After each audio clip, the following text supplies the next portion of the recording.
आज हम जो है इस सेशन में पढ़ेंगे इंडिकेटर मीन्स सूचक। सूचक क्या होते हैं उनके बारे में आज अध्ययन करेंगे।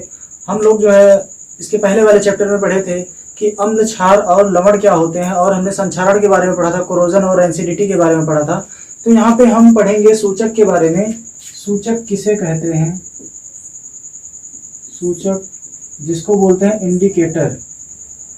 ठीक है, जो इंडिकेटर होते हैं इनका यूज क्या होता है, कौन कौन से होते हैं, कितने प्रकार के होते हैं, इनका क्लासिफिकेशन क्या है, ये सब हम आज जो है इस लेक्चर में कंप्लीट करेंगे।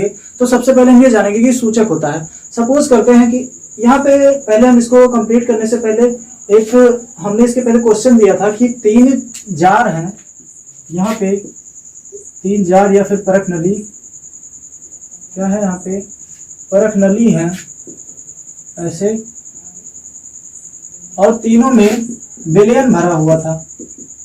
ठीक है, तीनों में विलयन भरा हुआ था। एक में जल था, एक में अम्ल थी और एक में क्षार था। और हमने एक साथ में क्या दिया था, साथ में एक दिया था red litmus paper. Red litmus paper दिया था। तो हमने क्वेश्चन ये किया था कि इस लिटमस पेपर की सहायता से आप कैसे बताएंगे कि कौन से परख नली में अम्ल है और कौन से में क्षारक है, तथा किस में जल भरा हुआ, यानी कि कौन से परख नली में उदासीन विलयन भरा हुआ है। तो हमने जो है क्वेश्चन पोस्ट किया था, लेकिन किसी ने कमेंट करके नहीं बताया। हम वैसे इसकी टेस्टिंग करेंगे, तो चलिए हम यहाँ पे बता देते हैं कि जो रेड लिटमस पेपर है, सबसे पहले क्या करेंगे, इसको एक एक परख नली में डालेंगे। ठीक है, तो जो रेड लिटमस पेपर होता है ये क्या करता है, रेड में और एसिड में अपना कलर नहीं चेंज करता है। ठीक है, कलर जो है नहीं चेंज करता है, लेकिन जब ये बेस में पहुंचता है तो इसका जो कलर होता है ये कैसा हो जाता है, ये रेड टू ब्लू हो जाता है। ठीक, अब यहाँ पे हम किसी एक पात्र में डालेंगे और अगर उसमें एसिड होगा तो अपना कलर नहीं चेंज करेगा। दूसरे में डालेंगे, अगर उसमें एसिड अथवा क्या होगा, जल होगा, तब भी वो अपना कलर नहीं चेंज करेगा। लेकिन अगर तीसरे में डालते हैं, अगर इसमें क्या होगा, इसमें क्षार होगा, और जैसे इसमें हम डालेंगे तो वो अपना कलर कैसा कर लेगा, वो अपना कलर रेड से ब्लू कर लेगा। तो जब ब्लू हो जाएगा तो हमको पता चल जाएगा इसमें जो है, इसमें बेस है, यानी कि इसमें क्षार भरा हुआ है। ठीक, अब जब इसका कलर ब्लू हो गया तो हमको यहाँ पे क्या मिला, हमको मिल गया एक ब्लू कलर का इंडिकेटर। क्या मिला, यहाँ पे हमको ब्लू कलर का इंडिकेटर मिल गया। ठीक है, अब ये ब्लू कलर का इंडिकेटर हम फिर यहाँ पे देखो, यहाँ पे क्लियर हो गया कि इसमें बेस है। अब इन दोनों में या तो एक में क्या होगा, एसिड होगा, दूसरे में न्यूट्रल सॉल्यूशन होगा, मींस उदासीन विलयन भरा होगा। तो हमको यहाँ पे ब्लू कलर का इंडिकेटर मिल गया। अब इसमें डालेंगे, अगर अम्ल होगा तो ब्लू कलर का जो इंडिकेटर है, अगर इसमें एसिड होगी तो जो ब्लू कलर का इंडिकेटर है वो किस कलर का हो जाएगा, वो रेड हो जाएगा। और अगर इसमें क्या होगा, इसमें जल भरा होगा तो क्या होगा, उसका कलर नहीं चेंज होगा। ठीक है, तो इससे हमें पता चल जाएगा कि कौन से परख नली में एसिड है और कौन से में जल भरा हुआ है। तो आई होप ये जो है आपके समझ में आया होगा। हम इसको पोस्ट करेंगे, आप लोग कमेंट करके बताइएगा कि कैसा रहा हमारा बताने का तरीका। तो चलिए हम जो है कवर करते हैं।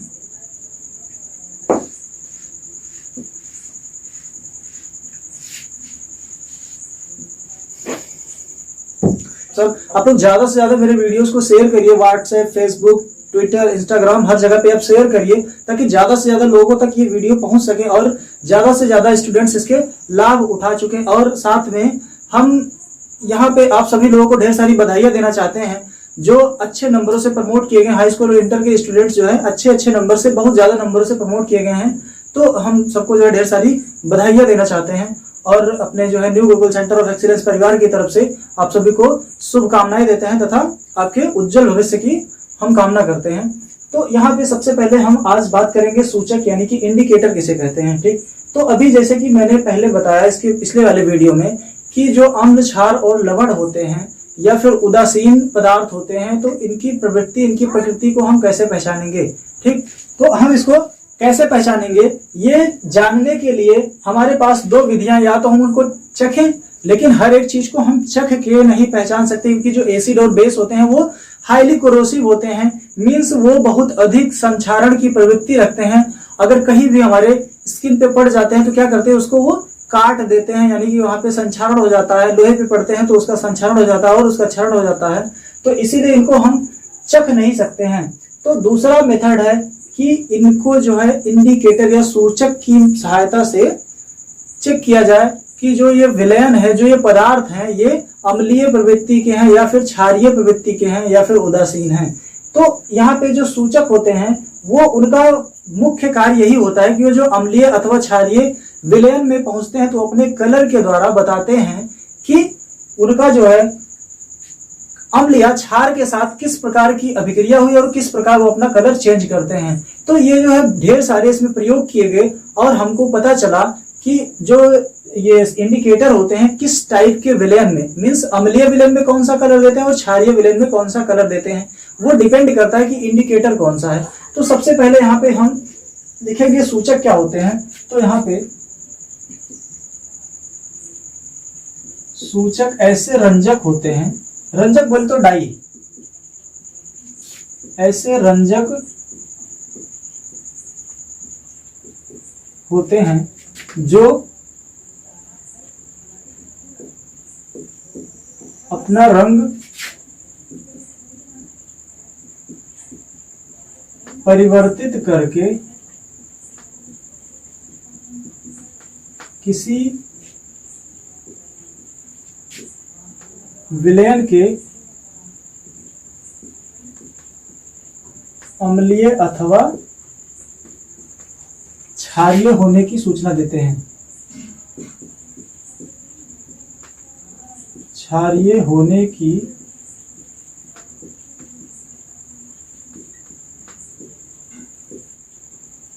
सूचना देते हैं। क्या होते हैं? सूचक ऐसे रंजक होते हैं, यानी कि ऐसे डाई होते हैं जो क्या करते हैं, किसी भी विलयन में पहुंचकर अपना कलर परिवर्तित करते हैं तथा हमको बताते हैं कि वो जो विलयन है वो अम्लीय अथवा क्षारीय प्रवृत्ति का है। तो इसके कुछ उदाहरण लिख लेते हैं, जैसे लिटमस पेपर, मेथिल ऑरेंज, उसके बाद आता है फिनोल्फेथलीन। तो यहाँ पे लिटमस पेपर, मेथिल ऑरेंज और फिनोल्फेथलीन, ये जो हमने 3 इंडिकेटर्स के नाम दिए हैं और ये कौन से हैं, यही जो है मुख्य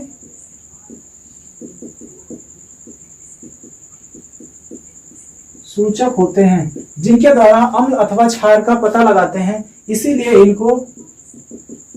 इसीलिए इन्हें अम्ल क्षार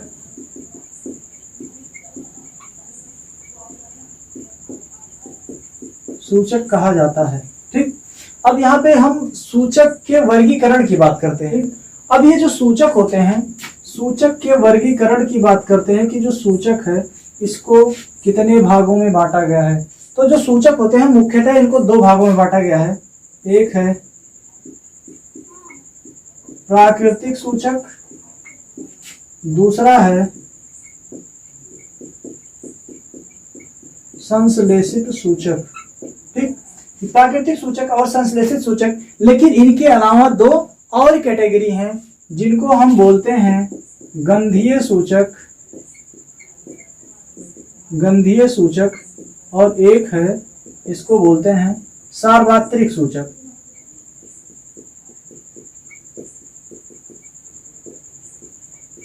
ठीक, इसको बोलते हैं नेचुरल इंडिकेटर,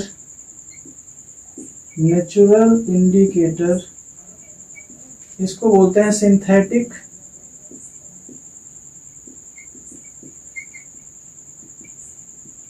इंडिकेटर, इसको बोलते हैं ऑल्फैक्टरी इंडिकेटर, इसको बोलते हैं यूनिवर्सल इंडिकेटर। ठीक है, अब चलिए हम एक एक करके इनको समझते हैं कि इनके नाम के अकॉर्डिंग इनका काम क्या है, इनके नाम के अकॉर्डिंग इनका क्या क्या काम है और इसमें जो है कौन कौन से सूचक आते हैं। तो सबसे पहले हम प्राकृतिक सूचक के बारे में बात करते हैं।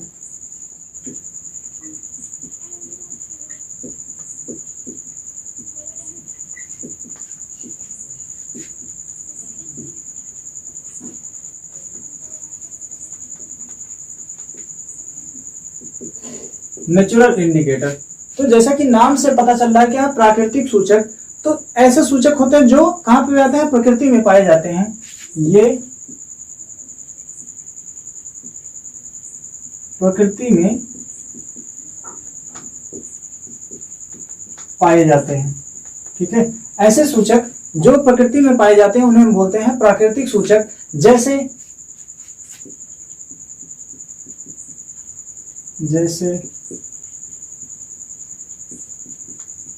लिटमस पेपर, उसके बाद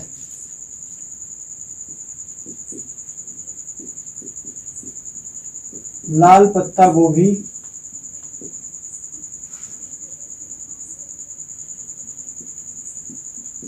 हाइड्रेंजिया पुष्प की पंखुड़ियां,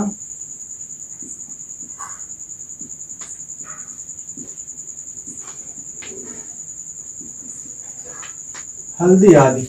ठीक है, अब जो लिटमस पेपर होता है दो प्रकार का होता है।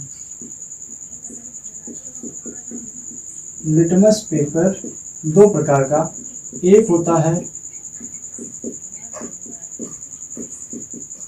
लाल लिटमस, दूसरा होता है नीला लिटमस। ठीक, ये क्या होता है, लाल लिटमस, दूसरा होता है नीला लिटमस। सबसे पहले हम लाल लिटमस के बारे में समझते हैं। जो लाल लिटमस पेपर होता है, अगर ये जो है क्या क्षार के संपर्क में आता है तो लाल से कैसा हो जाता है, नीला कलर का होता है। और ये जब अम्ल के संपर्क में आता है तो किस कलर में हो जाता है, तो ये जिस कलर में रहता है यहाँ पे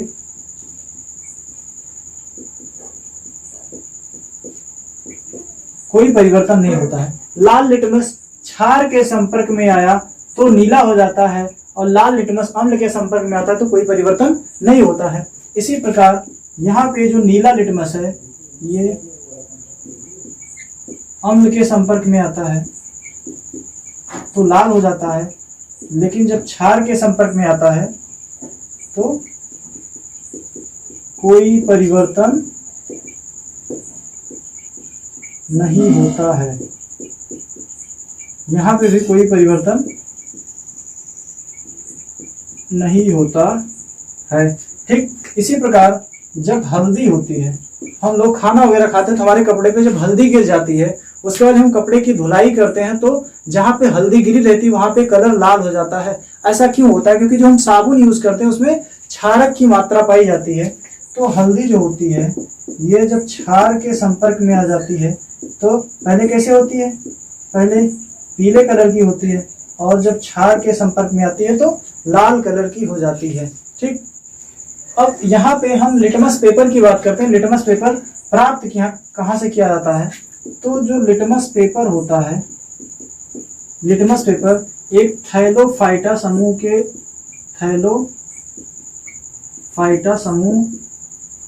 के जो शैवाल होते हैं, ठीक है, थैलोफाइटा के समूह के जो शैवाल होते हैं उन्हीं से प्राप्त किए जाते हैं। अब आता है संश्लेषित सूचक।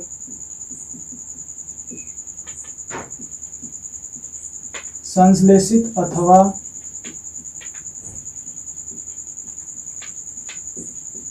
कृत्रिम सूचक, संश्लेषित अथवा कृत्रिम सूचक। ठीक, तो यहाँ पे इसको हम बोलते हैं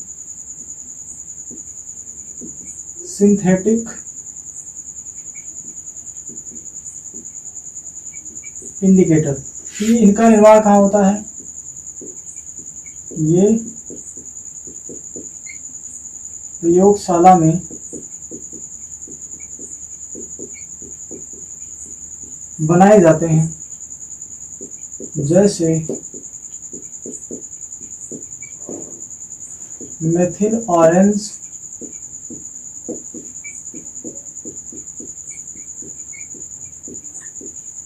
फिनोल्फेथलीन, methyl orange, phenolphthalein, methyl red,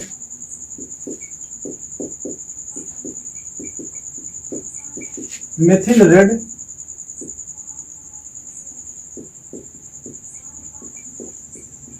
phenol red आदि।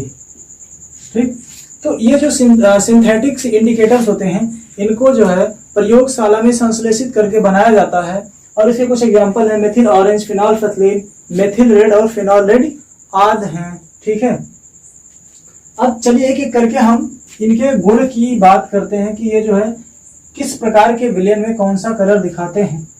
तो जो मेथिल ऑरेंज होता है, मेथिल ऑरेंज, ठीक है, ये विलेन अगर उदासीन है,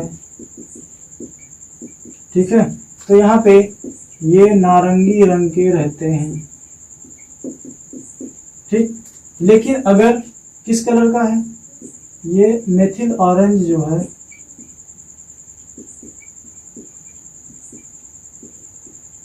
मेथिल ऑरेंज अम्लीय विलेन में,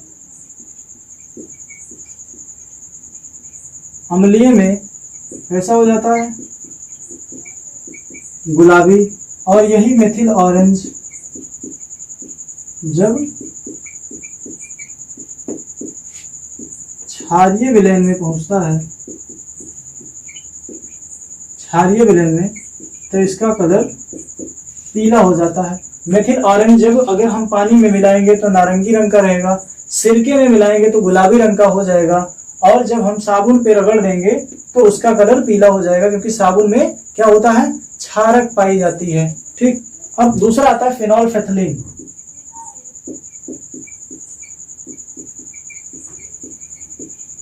जो फिनॉल्फेथलीन होता है ये उदासीन और अम्लीय विलयन में कैसा होता है, इसका कलर रंगहीन होता है। कैसा, रंगहीन होता है, यानी कि कोई कलर नहीं होता है। रंगहीन मीन्स नो कलर। लेकिन जब यही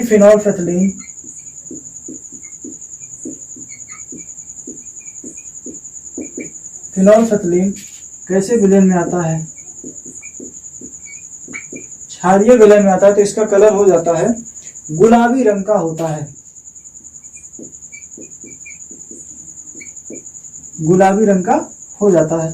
ठीक, इसको नोट करिए। नेक्स्ट है ऑल्फैक्टरी सूचक। ऑल्फैक्टरी इंडिकेटर, जिसको बोलते हैं गंधीय सूचक। गंधीय सूचक बोलते हैं। ठीक है, तो गंधीय सूचक ऐसे होते हैं, यानी कि वो अपने जो है सुगंध या फिर बदबू के द्वारा दिखाते हैं कि कौन सा विलयन जो है उसकी जो प्रकृति है अम्लीय है अथवा क्षारीय है। जैसे हम प्याज के रस की बात करते हैं, प्याज का रस, इसको खाली समझ लीजिए। प्याज के रस को किसी कपड़े पे डालकर सुखा लेते हैं, कपड़े पर सुखा लेते हैं। जो प्याज का रस होता है उसको किसी कपड़े पर डालकर सुखा लेते हैं। अब जब इसको क्षारीय विलयन में, ये जब क्षारीय विलयन में जाएगा तो इसमें से गंध आना बंद हो जाएगी, गंध आना बंद हो जाएगी। लेकिन यही जब अम्लीय में जाएगा तो उसकी गंध जो है तीव्र हो जाएगी। अम्लीय विलयन में जब जाएगा तो उसकी जो गंध होगी वो तीव्र हो जाएगी। और एक होता है वनीला, आता है ना, वनीला फ्लेवर की आइसक्रीम आती है, वनीला। ठीक, जो वनीला होता है इसकी जो सुगंध होती है अम्ल के साथ नहीं समाप्त होती है, अम्ल में नहीं समाप्त होती है। लेकिन जब क्षार में आता है, क्षार में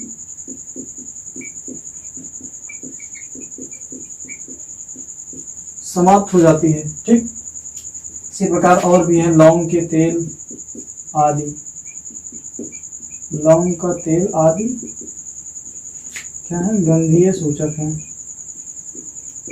गंधीय सूचक हैं, जो क्या करते हैं, जो अपनी सुगंध के द्वारा हमें ये बताते हैं कि जो विलयन है वो अम्लीय है या फिर क्षारीय है।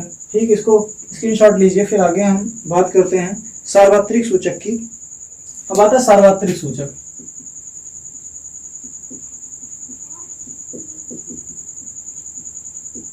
जिसको बोलते हैं यूनिवर्सल इंडिकेटर। तो जो यूनिवर्सल इंडिकेटर होते हैं ये कई सूचकों से मिलकर बने होते हैं तथा विभिन्न pH मान पर अपना अलग अलग रंग दिखाते हैं। जैसे कोलथॉफ, क्या है कोलथॉफ? तो जो कोलथॉफ होता है ये एक यूनिवर्सल इंडिकेटर है। अब देखते हैं यहाँ पे जो इसका एग्जांपल है कोलथॉफ, ठीक। तो जो कोलथॉफ होता है ये मेथिल ऑरेंज, फिनोल्फेथलीन, थाइमोल्थेलिन और ब्रोमोथाइमोल ब्लू और अल्फा नेफ्थलीन का मिश्रण होता है। जो कोलथॉफ होता है ये अकेले एक ऐसा इंडिकेटर है जो अकेले ही प्रत्येक पीएच मान पर ये बता देता है कि ये विलयन कैसा है, ठीक। तो चलिए देखते हैं, जो pH 4 है यानी कि 4 pH मान पे वो बताएगा उसका कलर लाल हो जाएगा, 4 pH मान पर उसका कलर लाल हो जाएगा, pH 5 पर उसका कलर नारंगी होगा, pH 6 पर नींबू के जैसा वो पीला हो जाएगा। जैसे नींबू आता है ना, कागजी नींबू, तो उसका कलर पीला होता है ना, उसी की तरह pH 6 पर इसका कलर नींबू के जैसा पीला हो जाएगा। और pH 7 पर ये हरा पीला होगा, मीन्स ये जो है पीला रहेगा लेकिन साथ में हरा कलर लिए हुए रहेगा। और pH 8 पे पूरी तरह हो जाएगा, पूरी तरह से हरा हो जाएगा pH 8 पे। pH 9 पे नीला हरा हो जाएगा, हरा रहेगा साथ में हल्का हल्का नीला कलर आ जाएगा। और pH 10 पर ये पूरी तरह से नीला हो जाएगा। अब 11 आएगा जब pH, तो pH 11 पे हल्के गुलाबी कलर का हो जाएगा, लेकिन जब pH 12 आएगा तो कैसा हो जाएगा, ये पूरी तरह से गुलाबी हो जाएगा। फिर pH 13 पे बैगनी कलर का होगा और pH 14 पे गहरा जो है बैगनी हो जाएगा, कि जब पूरी तरह से एकदम क्षारीय विलयन मिलेगा तो वो कैसा हो जाएगा, बैगनी कलर का हो जाएगा। तो जो यहाँ पे ये यूनिवर्सल इंडिकेटर होते हैं वो अकेले ही पर्याप्त होते हैं कि विलयन के सारे लक्षण बता देते हैं कि विलयन जो है अम्लीय है, क्षारीय है या उदासीन है। तो ये जो है सारे बता देते हैं। pH 7 पे उसका कलर पीला हो जाएगा। 7 क्या होता है, उदासीन विलयन का pH मान होता है। तो हम उम्मीद करते हैं आपको ये वीडियो समझ में आया होगा। अगर आपको समझ में आया तो आपको ज्यादा से ज्यादा इसको शेयर करिए तथा आप हमारे चैनल को सब्सक्राइब करिए, ताकि आपको जो हमारे द्वारा बनाई गई वीडियोस हैं उसके नोटिफिकेशन आपको तुरंत मिल जाए और आप जो है अच्छे से अपनी पढ़ाई को कंटिन्यू कर सकें। Thank you.